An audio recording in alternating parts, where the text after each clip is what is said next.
Today, we're going to get into one of history's greatest and kind of tragic ironies. It's the story of a man who did the impossible. He unified a nation, built wonders of the world, and held absolute power. But his entire life was driven by this desperate, all-consuming fear of dying. This is all about China's first emperor and his wild quest for immortality. And it really all begins with this incredible mystery, something buried for more than 2,000 years, a silent, loyal army, just standing guard in the dark. It begs the question that's fascinated people for decades. Why on earth would you build an entire life-size army for the afterlife? And the sheer scale of it is it's mind-boggling. We're talking about over 8,000 soldiers. And get this, each one is unique. His own face, his own armor, his own weapons. A number like that tells you we're dealing with a level of ambition that is almost impossible to imagine. Who could have possibly pulled this off? Well, to find that answer, we've got to look closer at what this thing really is. It wasn't built for a living king, but for a dead emperor's next big adventure. You know, when a few farmers just happened to stumble upon this site back in 1974, they had no idea they'd uncovered this breathtaking puzzle. A whole legion of warriors, perfectly preserved in battle formation, ready for a fight that was never going to happen. This wasn't just art, it was a real guardian force, an imperial guard for a ruler in the world beyond. So, to really understand the army, first you got to understand the man who ordered it built. Qin Shi Huang, the very first emperor of a unified China. And his main motivation? It wasn't just about power or glory in the next life. It was a deep, paralyzing fear of death itself. And what a man he was. I mean, look at this timeline. His rise to power was absolutely meteoric. He starts his final conquests in 230 BCE, and then in less than a decade, by 221 BCE, he'd done it. He'd unified China, created a standard language and currency, and even started building what would become the Great Wall. This was a guy who literally bent the world to his will. This quote just nails the emperor's whole problem, doesn't it? He had total control over the mortal world, everything he could see and touch. But he knew deep down that his greatest enemy, his own mortality, was the one opponent he couldn't just beat on a battlefield. And that fear, it didn't just worry him, it drove him.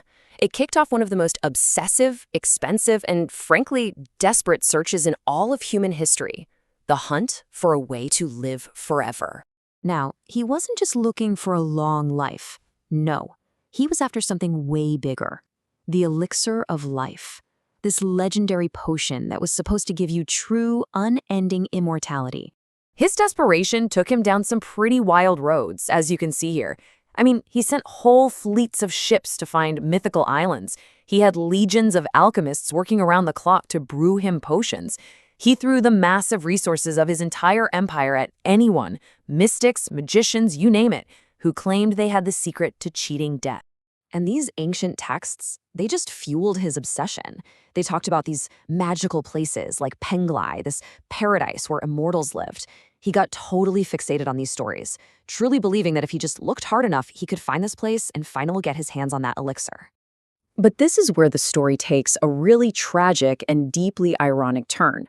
The emperor's frantic search for life was the very thing that would lead him straight to his death.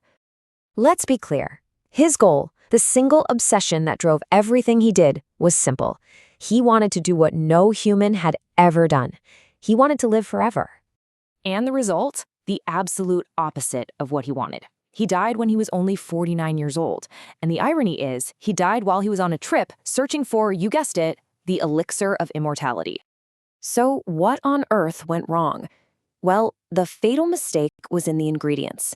So many of the immortality potions his alchemists were cooking up for him had mercury in them. Yeah, liquid mercury. They thought this weird, silvery liquid metal had to be the key to everlasting life. But in reality, it was just a deadly poison. And that right there is the ultimate irony of this whole story. In his desperate attempt to save his own life, he was slowly, methodically poisoning himself. The fear of death literally drove him to drink the very thing that would kill him. But the story doesn't just end with his sad, ironic death, because in a way, the emperor did find immortality. It just wasn't the kind he was looking for. So let's be honest. His main quest, the one that consumed his life and ultimately ended it, was a complete and total failure. His throne was empty, and his body decayed, just like any other person's.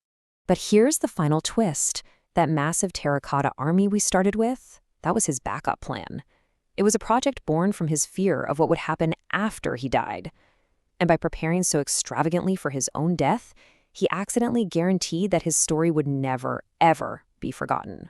So no, he didn't get eternal life, but he absolutely achieved an eternal legacy.